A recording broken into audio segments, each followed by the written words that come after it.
You had a story in Fly Fisherman magazine about Sour Patch Kids, right? Yeah, I did. I Okay, did. let me Yeah. ask you about Yeah. that. Yeah. I think I know the answer because of that, but maybe not. Uh, Yep. Sour Patch Kids or gummy bears? Which ones? I love sour gummy bears, honestly. Like Okay. yeah, that is my go-to like when I'm backpacking or even when I'm having a long day of fishing, that's my Yep. go-to candy is sour gummy bears. I love Sour gummy those, bears. man. Hey everyone, Tim Schultz here, and I want to thank you for listening to the Reading the Water podcast. Our guest on this episode is the writer, poet, teacher, and fly angler Michael Garrigan.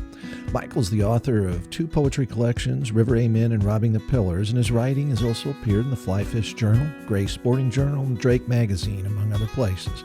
Michael and I will discuss his introduction to fishing, his development as an angler and writer, his time as the resident artist in the Bob Marshall Wilderness, and we'll even talk about his favorite road candy.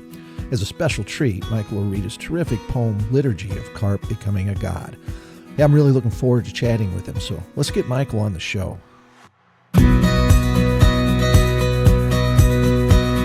Hi, Michael. How are you doing today? I'm doing well, Tim. Good to meet you. Yeah, great to talk to you. I've been looking forward to this. Yeah, me too. Me too. So we got a lot to cover. We're gonna talk about fishing. We're gonna talk about writing, poetry, teaching. But let's start with where'd you grow up? Yeah, so I grew up in Elizabethtown, a little small town right near the Susquehanna River in Lancaster County. It's kind of south central Pennsylvania. Uh Yeah. huh. Yep.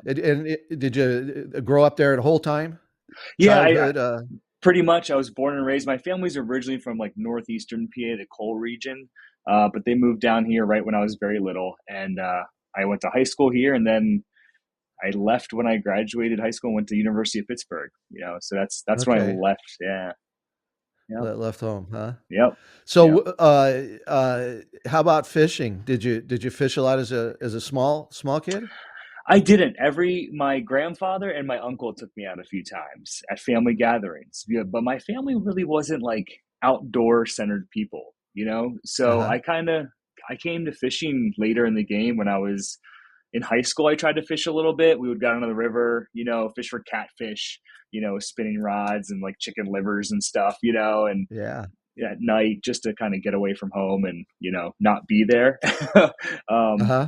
but I really didn't get into fly fishing until much later, after you know, in college, I met someone who kind of taught me a little bit about fly fishing. And then after college is when I Yeah. really started to get into fly fishing. So, yeah. You know, the first big fish I ever caught when I was just a little kid with my mom was a catfish, and I caught it on. It was thawed out frozen shrimp, Awesome. and we They'll eat used chicken anything. livers too. Yeah, Yep. yeah, Yep. yeah. I've actually caught a few catfish lately on a fly rod on the Susquehanna, and they're a blast, man. They Oh, can be I a lot of bet. fun. Yeah. Yeah. What Yeah. do you get? What do you get them on? What do they take? They love like black woolly buggers or Uh huh. like really heavily weighted flies. If I fish them, I cast them upstream and kind of jig them downstream, and that seems to be the ticket. Yeah. Yeah. What So, kind of catfish are they? Because I'm mostly a chan. catfish snob. Yeah. Yeah. Okay. Good. Well, so we have channels here in the Susquehanna. Hmm. Um, that's all I've ever caught, but we have massive flatheads have kind of come in and kind of overtaken a lot of the river as well. So Okay. I've never caught one of those on a fly rod. I did. This might be jumping ahead way too far, but I did. I was trying to land a channel catfish one time, and a flathead came out and swiped at it and actually grabbed the channel catfish. No, And I had them like really. yeah, and it was a massive flathead, and I was reeling both of them in. I wasn't really reeling them in. I was fighting them for a solid like 15 minutes until the Uh huh. flathead finally just let it go and swam away. But that was yeah, that's as close as I ever got to a flathead on a fly Holy rod. cow! Yeah, I've heard a lot of stories about catching one fish and having yeah, another one eat the fish, but I've yeah, never heard one about two catfish. yeah. It was crazy. Yeah, Yeah. yeah. So Well, fly fishing. When did fly fishing start? um, I read David James Duncan, Uh and huh. yeah, and the River Why, and I was like, I need to. What is this thing? I had kind of heard of fly fishing before, through other pieces of literature, but it was really that book that like clicked for me. I was like, I want to do this, and so I went out and tried to learn how to do it. Uh I huh. was pretty terrible for a while until I met some people to actually show me what I was doing. And that was, Yeah. I read that in high school, and that's, like maybe my senior year in high school. That was a pretty formative book for me. And, that I took that to college, and I was at Pittsburgh. There's not a lot of fly fishing in Pittsburgh, or opportunities Right. around Uh-huh. that area. So, I kind of got out when I could, but it really started clicking, when I moved back home in my later 20s is when I really started, dedicating myself to it. So, Yeah. yeah, The River yeah. White, did you like the movie? Or did you watch it? I didn't actually watch it. I probably should Oh, watch it. okay. Yeah, Yeah, yeah. when you said that, I was like, oh yeah, I forgot there was a movie. I Yeah. had never watched. Is it good? Um, you should watch it and Okay. see. All right. All right. All right. It was okay. Yeah. It wasn't A River Runs Through It. Well, and that's like one of my favorite books, and it's like I don't know if I want to see the movie. You know what I mean? Because like I Yeah. don't want to, because I Oh, love that yeah. book so. I was gonna say there's very few times where the movie, captures the book. So I'm always a little suspicious of that. Mhm. So yeah, Yeah, no, absolutely. yeah. Um, so what were the first fish you fished for with fly rod? I mean, I hate to admit it, but it was like stocked rainbows. It was like the Uh-huh. local my local creek. It was a Sure, local sure. creek by my house, and that's what it was. They had stocked, I think, browns and rainbows. And um, that's what I was fishing for. I didn't. The idea of wild trout didn't really kind of click until I started really like getting into it, and I was like, oh, this is a whole other world. So yeah, just doing Uh-huh. a little creek for trout, and then I got addicted to the wild trout, and then I Yeah. realized I could catch smallies on the Susquehanna River, and I got it just Oh, yeah. spirals into different obsessions. So Yeah. yeah, So let's go the slightly different direction. So you're in college. Uh, when did you go to college to study writing? I did. Yeah. Yeah, I went to University of Pittsburgh and got my degree in creative writing, like with a focus on non-creative nonfiction. Uh-huh. Yeah, and so that's what my degree was in. I don't think I was a very good writer back then. It took me another decade to actually become a halfway decent writer, I think. Um, Yeah.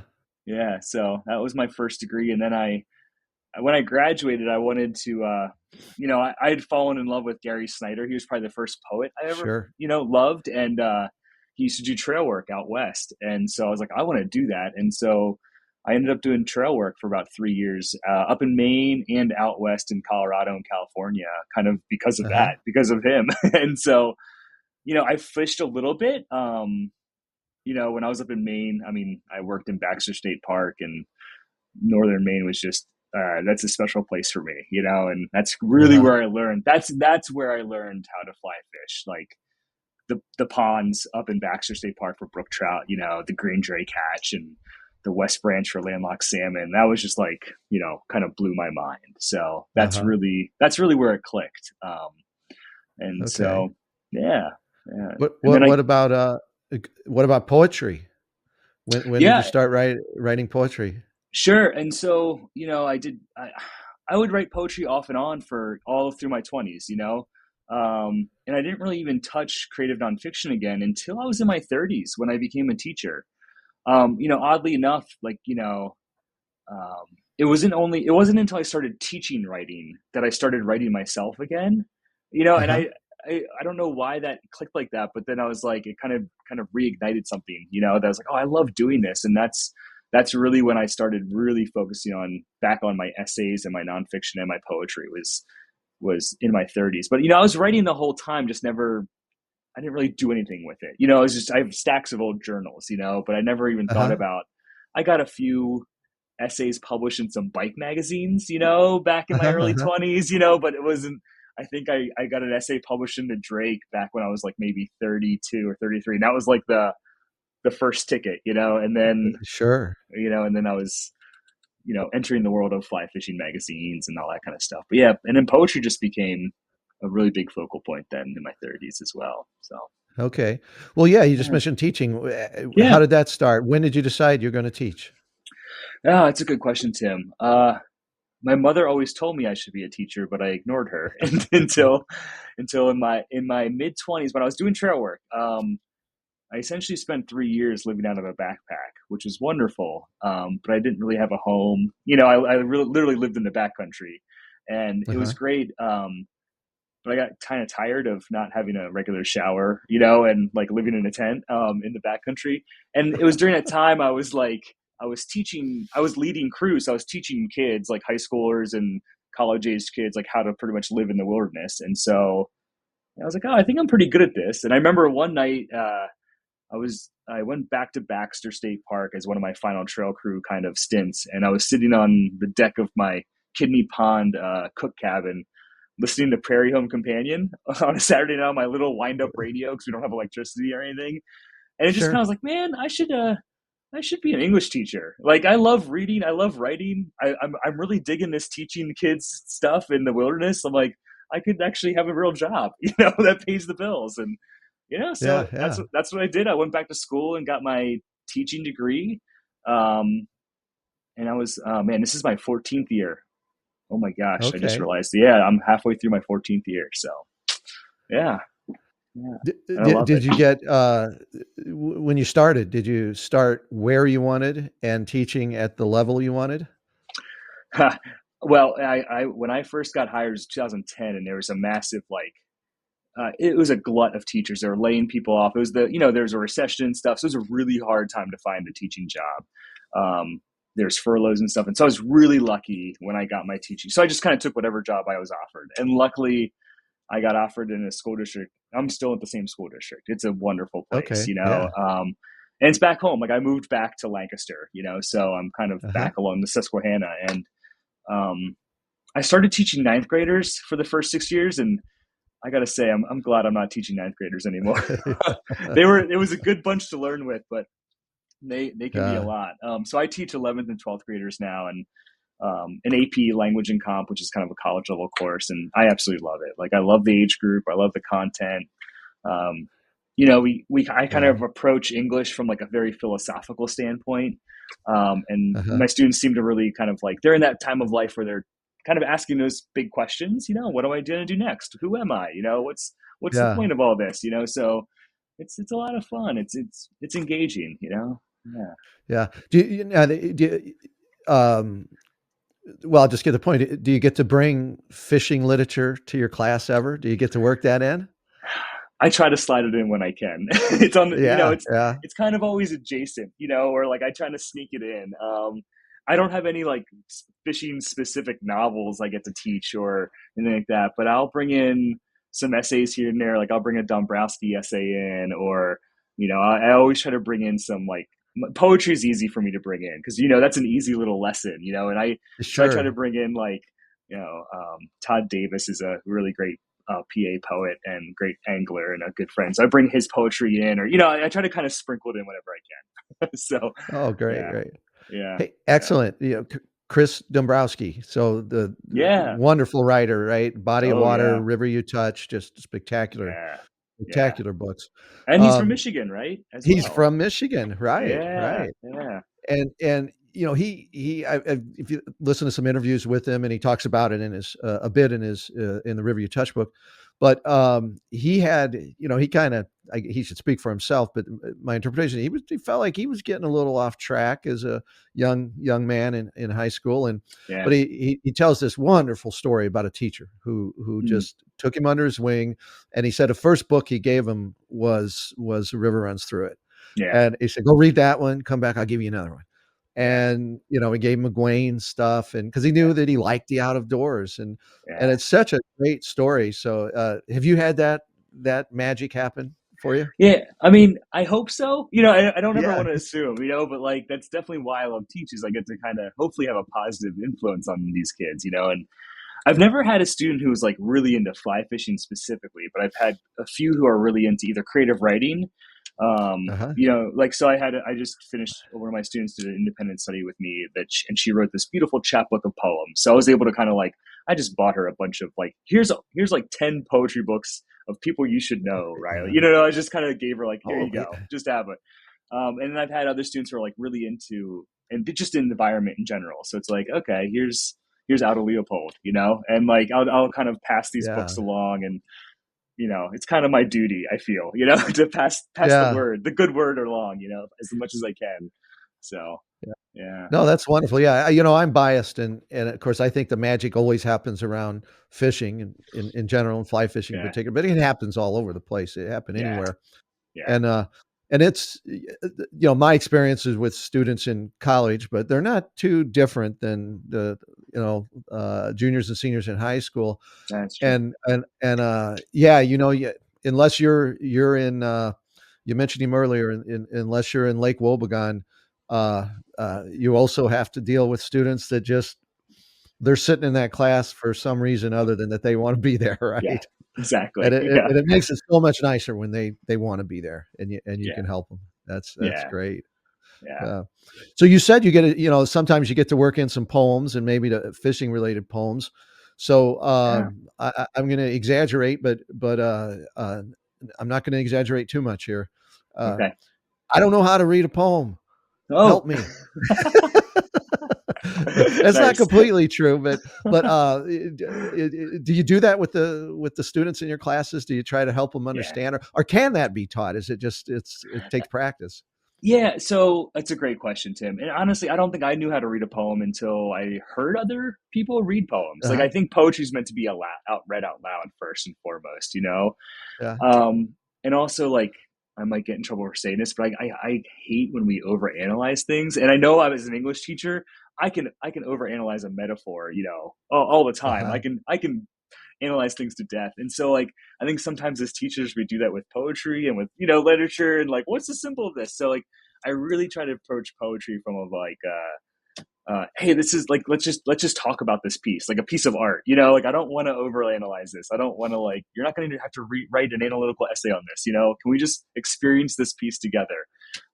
So I always start by reading it out loud, and I love the act of reading poetry, and I love, Uh-huh. I love seeing people read poetry. So it kind of becomes a little bit of a performance, because that's just how I teach and how I interact with poetry. And I think once they hear it, they can hear, like, oh, there's rhythm here. Okay, there's Yeah. cadence here. Like, then they can start understanding the line breaks a little bit. Like, when I first started reading poetry, I assumed I had to pause dramatically at every line break. And it's like, well, no, that's a visual thing, not necessarily, a Yeah. sound thing. And so then we're able to kind of just look at, like, okay, this is what the poem sounds like versus this is what it looks like on the page. And then we kind of go from there. My general way is just like, all right, what surprises you? What catches your attention? What do you notice? And we always just go from there. It could be like they notice a line, and then we talk about it from the line perspective. Or, like, they notice, like, Sure. why did they break this word in two? I'm like, oh, that's we can talk about enjambment or something. And, like, so I try to have it kind of happen very organically, as much as I can in a Uh-huh. room of high schoolers, of Right. teenagers. Right. And also, honestly, it's the big, I try to find poems that will speak to them on some level, content wise. I don't start with Shakespeare, or some Right. Lord Byron or something. Now, it's all great stuff, but, like, I try to find, like, one of my big things as a teacher is I try to find, like, living poets, like people who are, and living writers, like people who are actually, like, writing about this world that we are all existing in currently, and I Uh-huh. think that kind of adds into it a little bit. I kind of rambled off there Yeah. but Oh no, that's great. Yeah. I also, like, look at, like, imagery and metaphor. I kind of go back to those, like, terms, those literature terms, but I think that's how I approach it, as a Yeah. conversation. So, yeah. As a poet, do you find poetry that doesn't work for you? Oh yeah. Yeah. Oh Yeah. yeah. Yeah. Oh, Yeah. 100%. Yeah. Yeah. Just like I'm sure painters feel the same way, or like, Yeah. Yeah. yeah. And even as a writer too, I read books and I'm like, but, like, Right. Right. so it's art, it's subjective ultimately, right? Yeah. And if we can connect Yeah. to it on some level, it's wonderful. But yeah, that's the other trick You know, too, especially. Yeah. I I might be stealing a line. I might have heard when you were on the podcast with Richard Harrington, right? Yeah. And Yeah. and Yeah. and and I think you might have said this, and I thought, oh my gosh, that's exactly. I remember reading Jim Harrison poems, Yeah. and I'm thinking, well, those aren't poems. I mean, Yeah. but they are. But Yeah. oh man, I like it. Didn't take me any effort to. It just Yeah. it came right in me. I Yeah. related completely, and And and another one I wanted to ask you about, and this is someone I discovered recently, say within the last year, is Brian Doyle, and Oh yeah. and oh my gosh, to I watch a YouTube video of him Yep. speaking. I mean, I cry when I listen Yeah. to him. He's Yeah. incredible. But my Same. question for you on poetry is like, and I'm going to guess you're familiar with it from his book Mink River, that Yeah. he has that where the man is talking to Daniel about that he has 6 days to live. Yeah. That we don't take too much of a sidetrack, but can poetry show up like that in a novel? Is Yeah. that poetry? Yeah. I mean, I Yeah, think so. You know, yeah, as a writer, as a reader, I think so. I think you're right on. I think Brian Doyle's a poet at heart. You know, yeah, yeah, yeah, he's yeah. such an incredible writer. Um, yeah. That these things matter to me, Daniel. Oh That yeah, is yeah, such a beautiful excerpt. And it's lyrical. You know, he plays with grammar yeah. and like punctuation. And if you watch him read on YouTube, like you can see it's very poetic. I bring a lot of Yeah. Brian Doyle into my classroom because I think he's such a Okay, great. incredible writer. Joyous Volodaris, the essay about hummingbirds, is just Uh-huh. absolutely fantastic. You know, and to me, Oh it's an essay. yes, yes. Yeah, it's an essay, but it's also poetry. You know, there's Yeah, he's breaking all kinds of rules there, and it's written like a poem. yeah. I think you know Brian, and going back to writing, like Brian Doyle has probably been a major influence on me as a writer. Uh-huh. And I think because he showed me that poetry and prose can coexist, and honestly, that's my favorite type of writing is when those two worlds kind of blend. Yeah, Yeah, yeah. and same with Jim Harrison. I think too. Like I loved Gary Steiner, but it wasn't really until I read a lot of Jim Harrison I was like, oh, okay. Number one, it gave me confidence to be a writer, and also number two, it Uh-huh. showed me that great writing should be accessible. You know, I think sometimes people are like, Yeah, "Oh, right. I like your poetry because it's accessible," and it's almost meant like as like a I don't. I think that's a good thing when art is accessible, when it makes sense to people. You know, and like and Yeah, that's Jim Harrison's incredible writer. And yeah, yeah. yeah, Hey, can I put you on a spot? Would you read sure. a poem? Oh, Do you have a sure. poem you could read for us? Yeah, I guess. Let me read a fishing related poem. Is that cool? Great. Uh, Do you have? that would I'll be read. excellent. Yeah. Do you have one in mind, or do you mind if I? Well, pick one. Pick one that you would like. Okay, I'm gonna read. Can I read? I'm gonna read one about carp, if that's okay with Do you. it. Oh, absolutely. I don't think carp get enough love. So, Yeah, all right. I got in a conversation with someone, and I trust them on this, but and I assume there's science behind it, but they claim that of all the freshwater fish, carp's the smartest No, that for doesn't whatever it means surprise to be me. smart as a fish. Yeah, Doesn't surprise me because they're hard to catch for me. right. They are. They Yeah. are Yeah, all right. So this is from my last book, River Amen, and it's great. called Liturgy of Carp Becoming a God. All right. Excellent. Find an island thick with knotweed and two white egrets stalking shallows. Wade downstream along the bank, pausing every few feet to let the river show you how to be.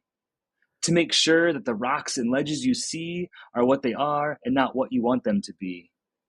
Climb over the trunk of a lightning-struck river birch. Look into water, and you are still. Let your eyes adjust. Find a school of 7 large carp brushing their scales against sunken branches. Breathe until you begin to blend. Slowly kneel until knees hit soft sediment that's soaked for most of the year. But it's August and the river is thirsty, and these carp, they are shuffling like stalks of corn in morning wind, and everything moves as if we're caught in a hidden riverland hymn, and you are still. Follow their rhythms until you notice they are taking turns swimming into the deep channel to suck down little damselfly nymphs, letting water usher them into the shallow end of the pool where they feel it slow and scoot quick up under the deadfall, waiting their turn, and your fingers are in the water, reaching for their tails, hoping to touch one, since you can't seem to land one with your fly rod.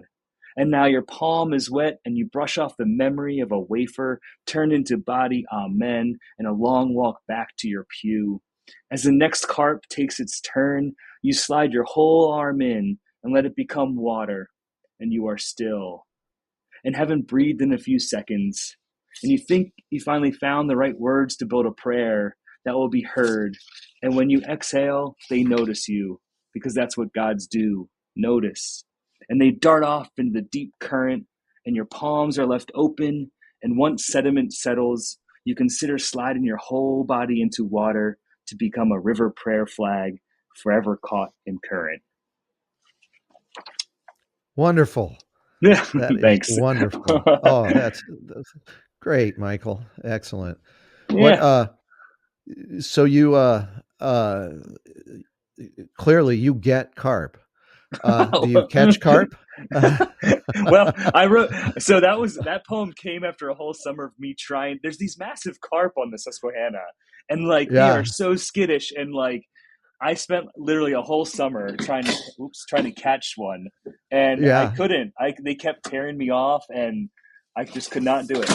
Oops. Oh my gosh, that's, And uh, I wrote that in response to that. So I have caught some since, but yeah, okay.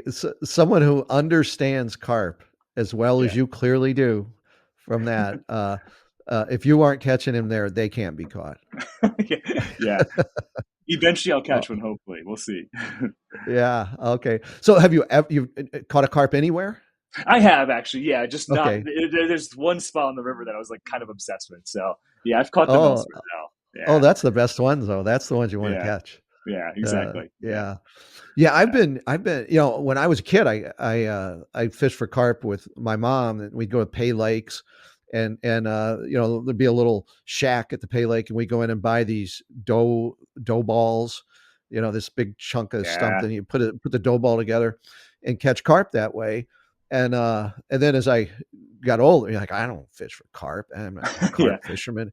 And yeah, uh and that's the way it was for the longest time. And then uh, all of a sudden, my friend Jerry Dennis gets in touch with me, and he lives out on Old Mission Peninsula in Traverse Bay in Michigan.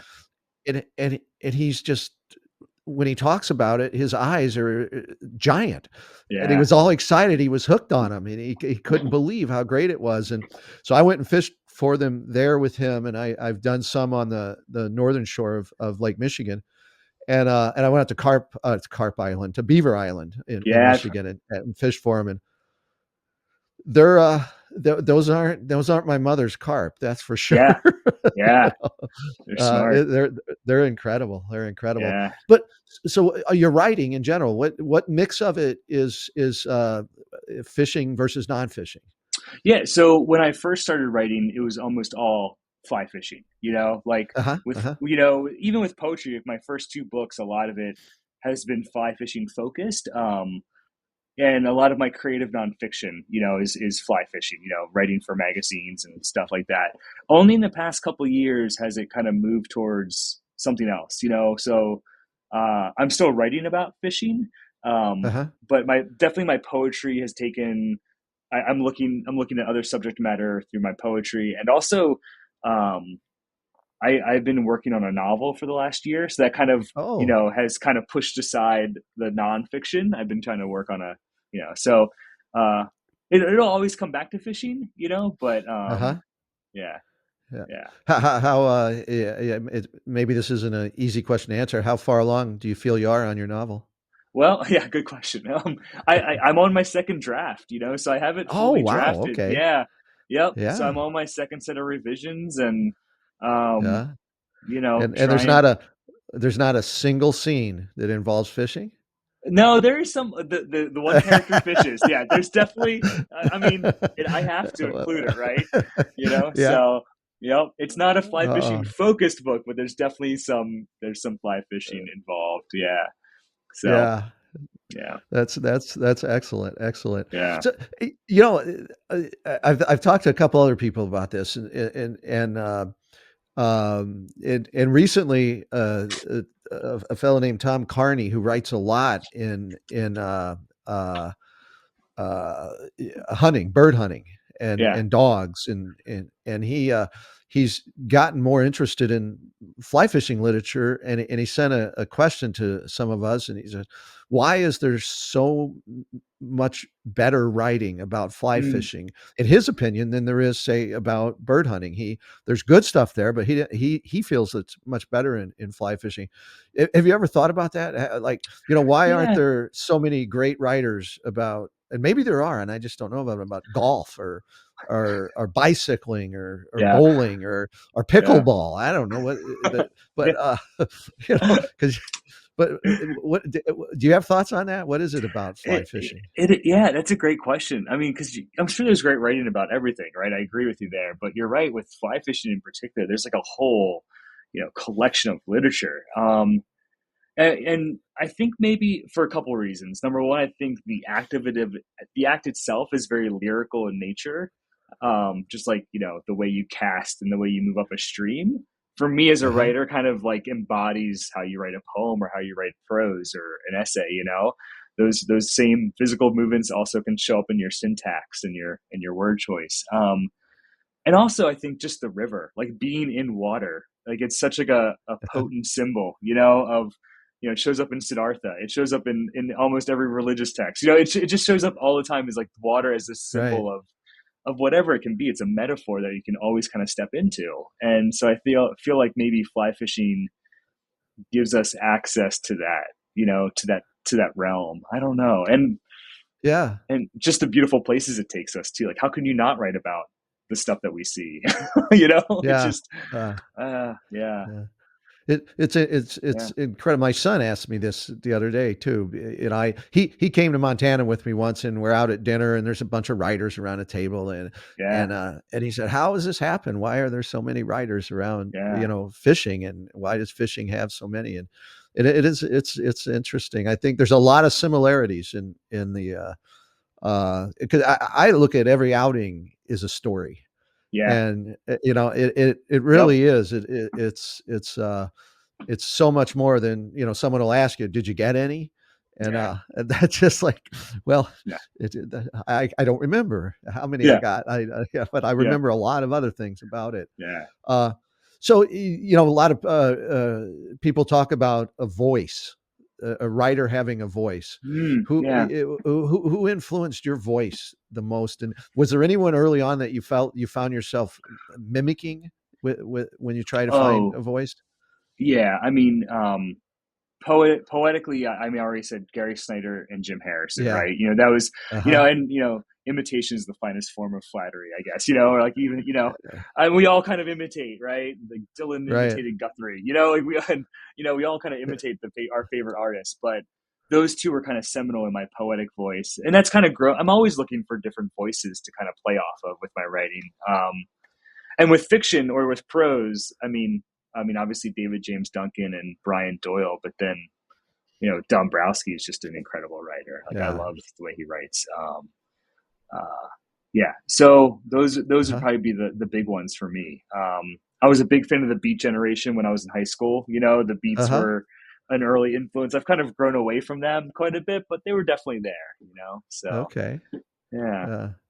How um, about, I mean, just in our little discussions getting ready for this, we kind of was easy to find our interest paths cross on a few musicians, one in particular we might talk about. yeah, But I find way more inspiration than I ever thought I would. It's happened more recently, and it might be because of the people I've been listening to more of good songwriters that yeah, and do you find songwriters influencing your, yeah, yeah. I'll give you a quick example for me. I don't know, are you familiar with James McMurtry?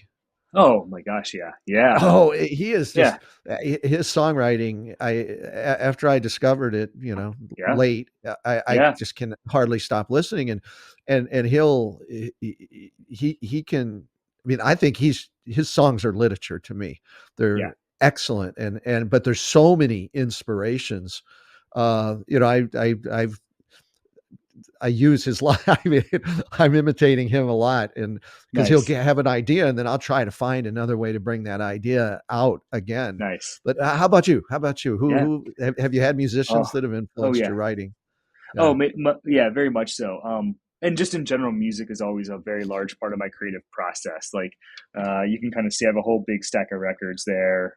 Right, right. And, like, this is my writing space out in my garage. And, so I'm always have, like, when I'm writing, I listen to a lot of instrumental music, just because I like to just have that free kind of space there just with the music itself. But lately I've been like Charlie Parr, is just Uh-huh, this uh-huh. incredible, like he's probably been one of the biggest influences in the past couple of Really? years. Yeah, I love his guitar playing, but also his, like, he builds these characters. Sure. His albums are like novels. He builds these Yeah, worlds, yeah. and I just love it so much. Yeah, I mean, I was a big Dylan fan when I was in high school, so that's Uh-huh. obviously Yeah. uh, a light that I follow a lot. But that's, no one can beat Dylan. So, Yeah. Yeah. um, but yeah, so yeah, Charlie Parr a lot lately. I'm trying to think of who else. I mean, there's just so much good music out there. Yeah, Willie Yeah. Carlisle just came out with a new album I really Uh-huh. like a lot. Yeah, so Okay. yeah, And of course, our intersection was talking about John Prine. Uh, yeah, and yeah. I can see you're wearing a John Prine t-shirt for me. Yeah. Yeah, yeah, there you Yeah. go. Yep, yep. I mean, you can't beat Yeah. John Prine. No, I got to see him in 2019. So I saw him on his last tour. And I saw Wow. him in Wisconsin, and he had to cancel several before that. This was all pre-COVID, but he was already dealing with some health problems. And I saw him Yeah, at the Overture Theater in Madison, Wisconsin, and the moment he stepped out on stage and started to sing, and he sang 6 o'clock news. That was the first song he sang. nice. It was just an incredible thing. But he's a Yeah, big influence for me. And yeah. I was looking at something you had somewhere you wrote something on your blog, and I think you mentioned also Jeff Tweedy. Did you? Oh yeah, yeah. I love Yeah, yeah. Wilco's probably one of my favorite bands. Yeah, yeah, Okay, but yeah. one of the things that I think is spectacular, and it goes far beyond songwriting. Did you read his book, How to Write One Song? No, it's on my top of my Ah, list. I well, heard my it's recommendation wonderful. is read it, I suppose. But he reads it if you listen to the Oh, audiobook, and okay. I use that on walks and whatnot, and he writes a song that's a good song in it. But I think that applies to any kind of writing. It's songwriting, but it's everything. It's excellent. Awesome. That would be a blast. So, Yeah. hey, I want to talk about the coolest things. So we've Oh, been talking about a lot of great things, but now we're going to make you the envy of everybody that's listening. Talk about your artists in residence at the Bob oh, Marshall, and how yeah. the heck. I mean, you had a private trout stream for 2 weeks, right? Yeah, it was pretty incredible, Tim. Yeah, yeah, yeah, So tell us how that yeah. came about. How does Uh, someone get to do this? yeah, so on a whim, I applied for this artist residency. It was through the Bob Marshall Wilderness Foundation. Uh huh. Kind of in relation, they connected with a couple of nonprofits, and the Flathead National Forest, which kind of controls the Bob Marshall Wilderness is within that national forest. And I don't know how I got selected, but I did, because they mostly just select Montana artists. Uh huh. But Oh I'm from wow. Pennsylvania, and they selected me, and I was supposed to go in 2020 actually, but Oh. they pushed it to 2021 because of COVID. And so essentially, I'm going to name the stream. I'm not going to spot burn because you can just find it, so you can Yeah. look it Right. up.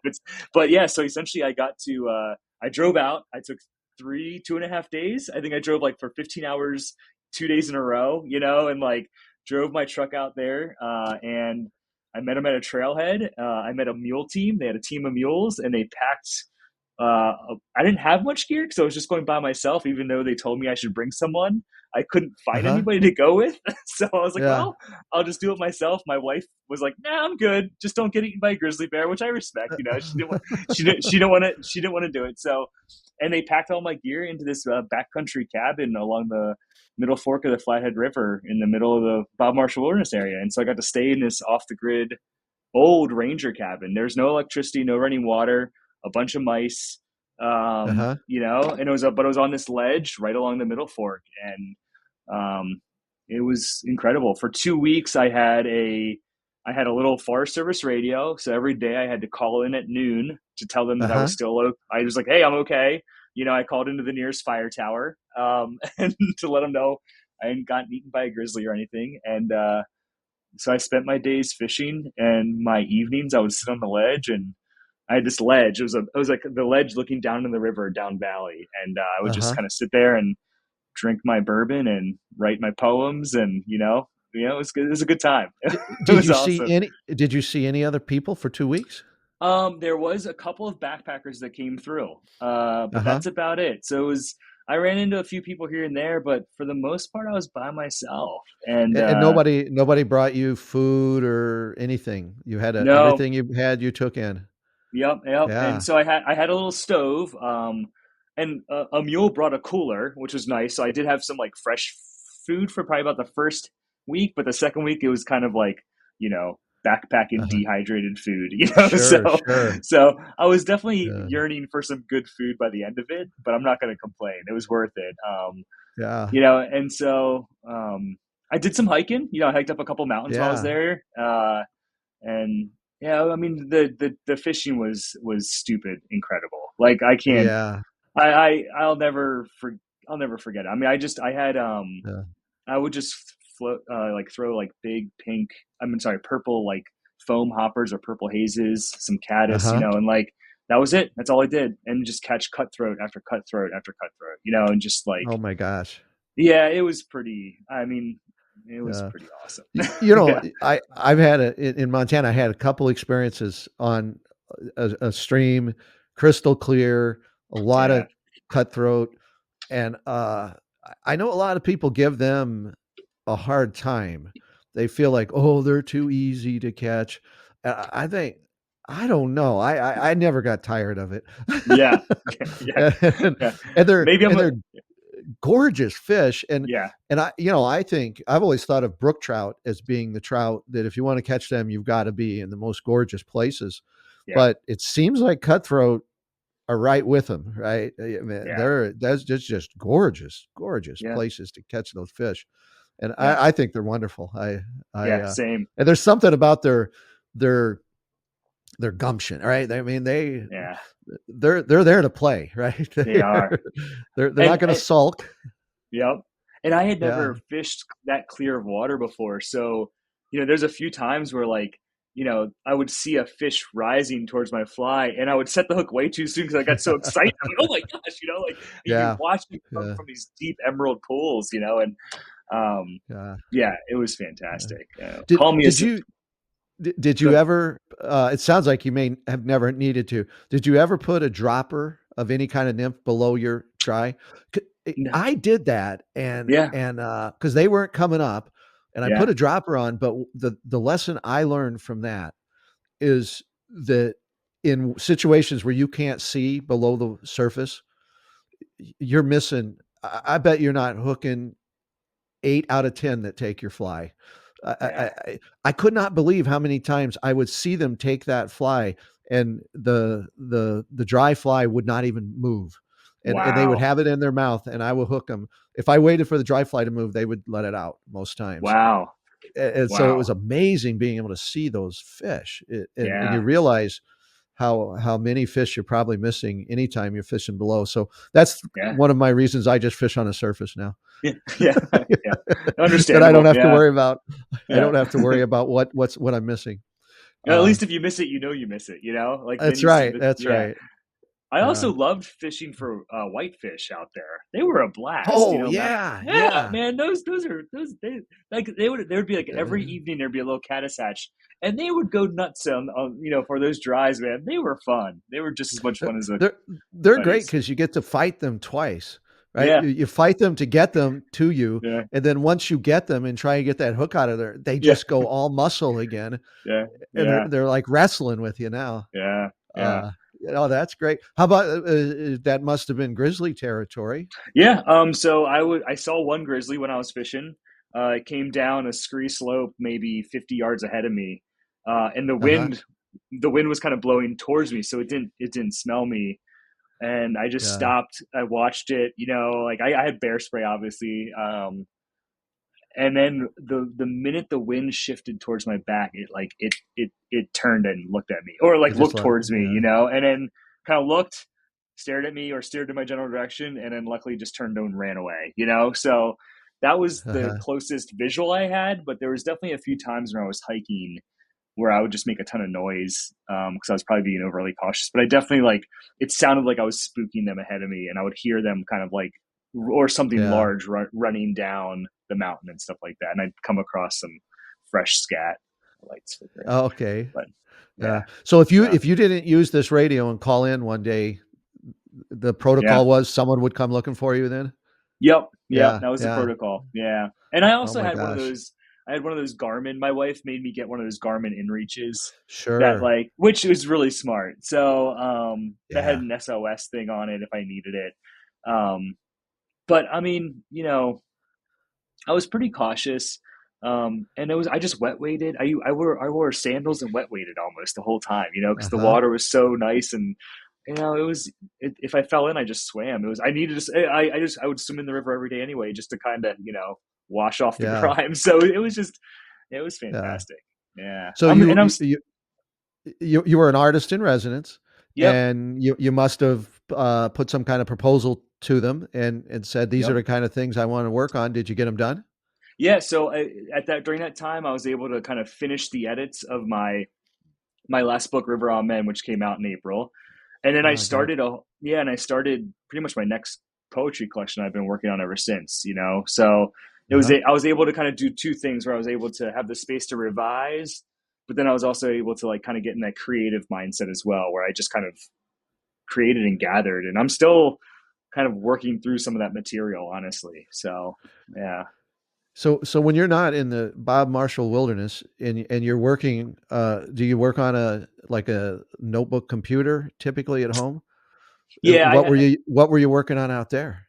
I had I actually brought my MacBook out there to And did use. you and did you get Yeah, some solar panel for, I brought a little solar charger, but I oh, okay, mostly just cool. yeah, but I mostly used just handwriting stuff, because I was Uh-huh, kind of in uh-huh. that moment, I didn't want to be on a screen, so at Right, night, right.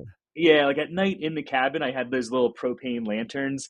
That's when I would get on Uh-huh. my computer if I was kind of bored or lonely. I was Yeah, like, right, right, right. and I was like, I don't want to read anymore, so I would maybe do some stuff there, but mostly I wanted to be kind of in the moment, in the space. Sure. So it was, I had a little actually, this is one of my little field guides. You can see it's all Oh, tore up. yeah, that's great. I would carry that with me, when I was fishing, and I was just kind of very much in that mindset of just writing, my Oh, excellent, notebooks. So excellent. Were you happy when they picked you up? I Were you ready to was go? actually, Yeah. yeah. I mean, dude, and honestly, it wasn't. I did trail work for 3 years. I'm used to not showering and being in the woods. That doesn't bother Yeah. me. But it was when you're alone for that long, it can be really mentally challenging. It was uh, Yeah, I bet. wherever you go, there you are. You're stuck with Sure. yourself. And when you don't have anybody to talk to or process a day or a moment together, or even I wrote an essay about it called Riverkin about I spend a lot of time fishing alone. I like to be alone a lot because I Uh-huh. teach, and so it's a nice balance of alone time versus time in a classroom when I'm surrounded by people. But there's something to be said for sharing catching a fish together or missing a fish, or Right, right. sharing a place, a landscape together, and that's something I definitely really yearned for. Is I just wish there was someone here that I could Yeah. talk to about it 20 years down the road and just be like, hey, do you remember this? Just Yeah. someone there to share that story. Cause it's how do I keep this story going? I guess that's the age old question. That's maybe why we create, why we write is how do we keep this story going? No, How absolutely. do I share this?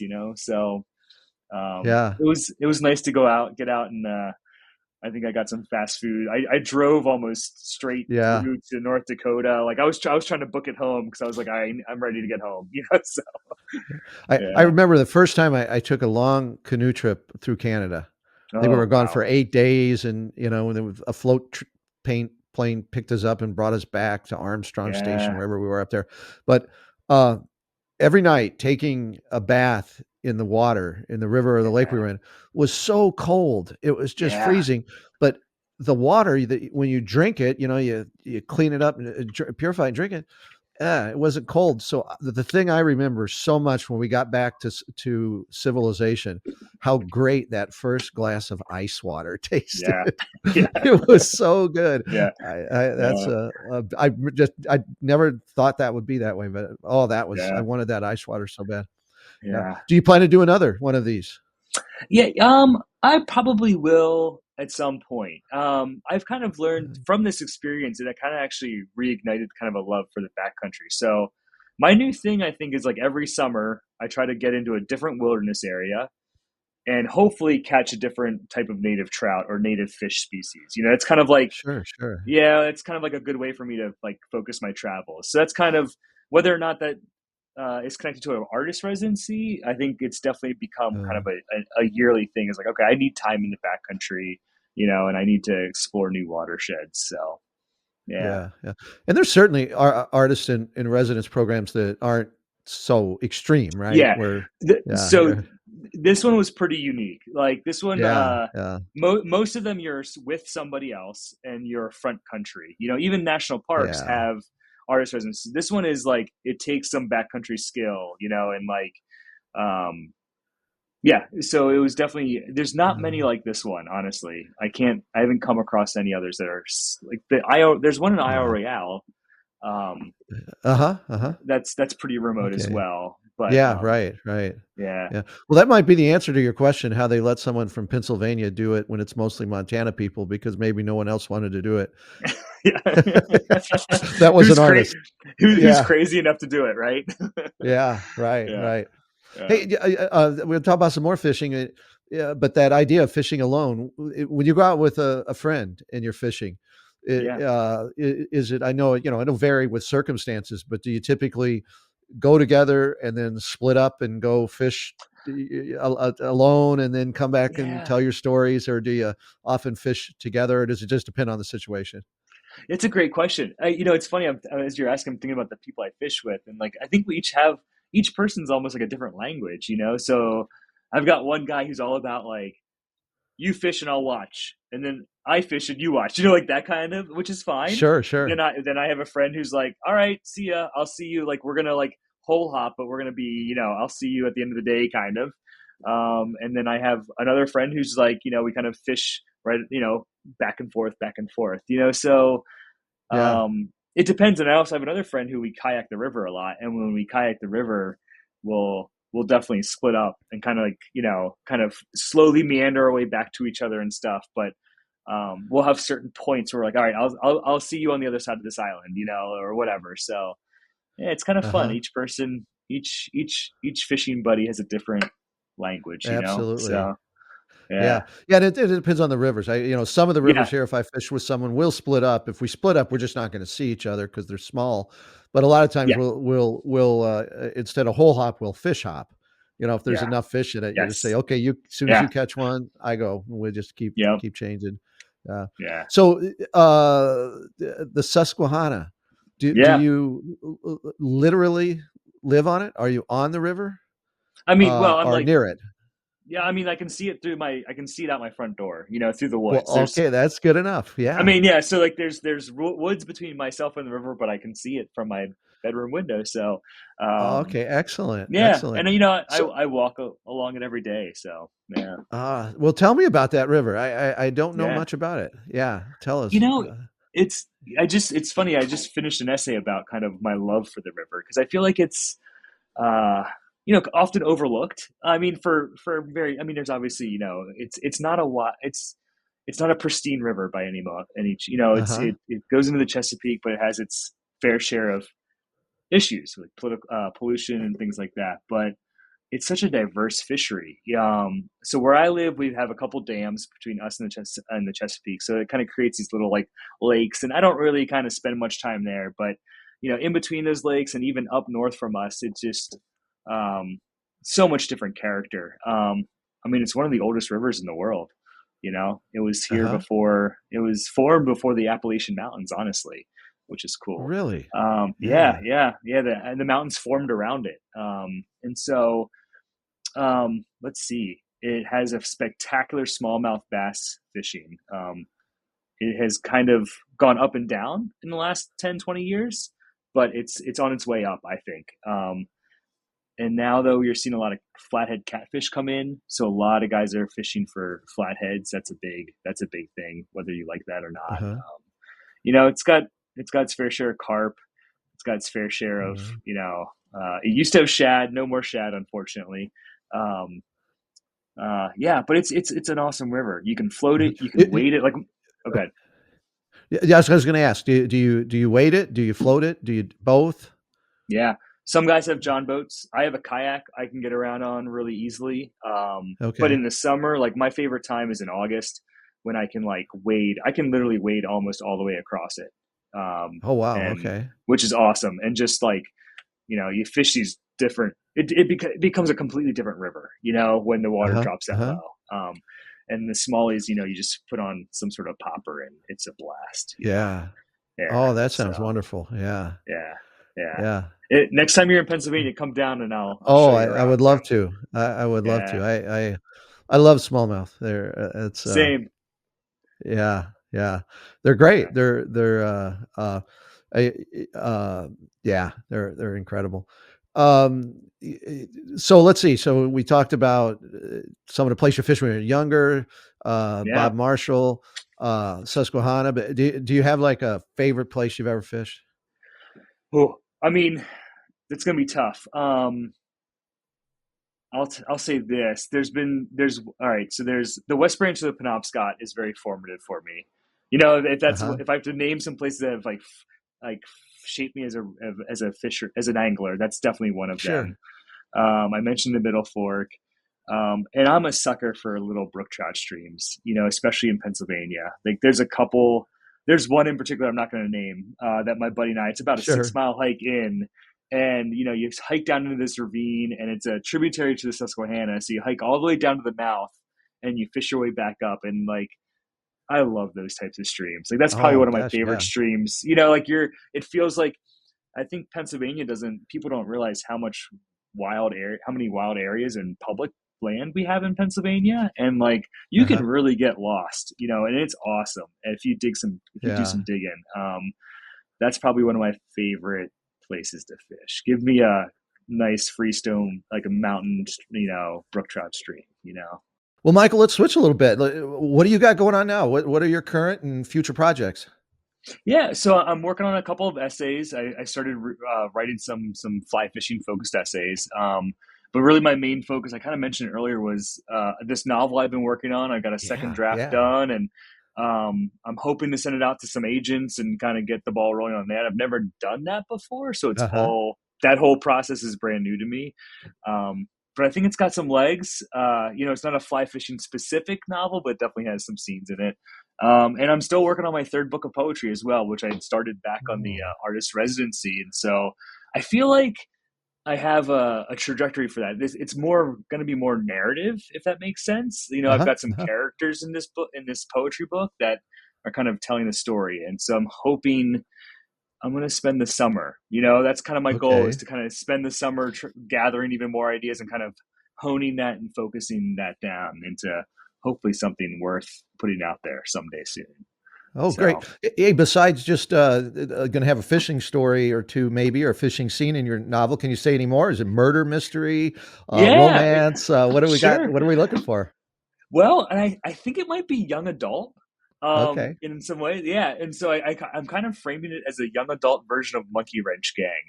Uh-huh. It's kind of a coming of age Ah, story, of this character Augie and their friend Mill, and set in Pennsylvania in the coal region, which is kind of where my family's from. And sure.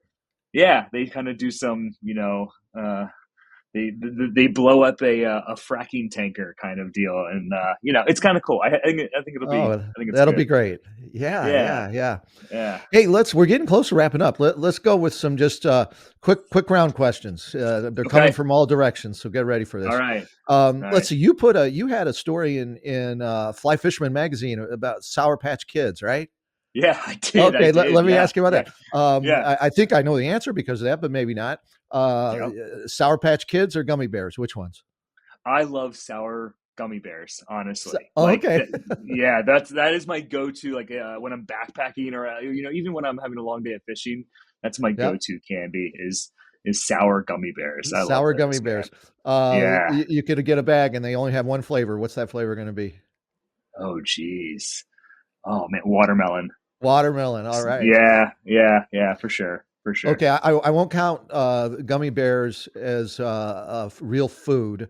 What's your favorite road food? You're on a road trip. What do you want to eat? Yeah, for better or for worse, I love finding local burrito joints, Uh-huh. like Yeah. the local burritos. So, especially if they come from a food truck, but I'm not picky. Not gas station burritos, but like, whatever the Yeah. local Right. fare is. I'm Sure. a aficionado for burritos. Right on. What Yeah. we talked about music in general, which you like to work with Yeah. sometimes, but you're on the road. What do you want to listen to Yeah. on the road?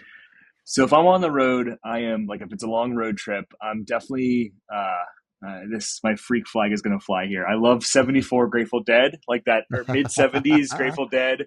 Sure. Um, I love that kind of stuff. There's a jam band called Taper's Choice I love, and Billy Strings. I don't know if you know him. Oh, Bluegrass. heck yeah. Oh man, yeah. Yeah, and I will Uh, put on any sort of live Billy Strings show. And those are just, he's a phenomenal musician, and that's my yeah. go-to. Every time I listen to Billy Strings, watch a video of him play, Yeah, I yeah. want to just take every one of my guitars and throw them away. It's I don't know yeah. why I have one at this point. It, have Uh, you seen him live yet? yes. I saw Okay, him right here in Houghton. awesome. Before he was big time Billy Yeah, Strings, and he was awesome. great. It was Yeah, unbelievable. He yeah. opened for Green Sky Bluegrass. If you've ever heard Oh of my those gosh, guys. yeah, Y- yes, yeah, yeah. And yeah, that was a shock that they were here. I think they were going to Boston the next day, and how we got them up here in a tiny town yeah. in the Upper Peninsula was something. But That's amazing.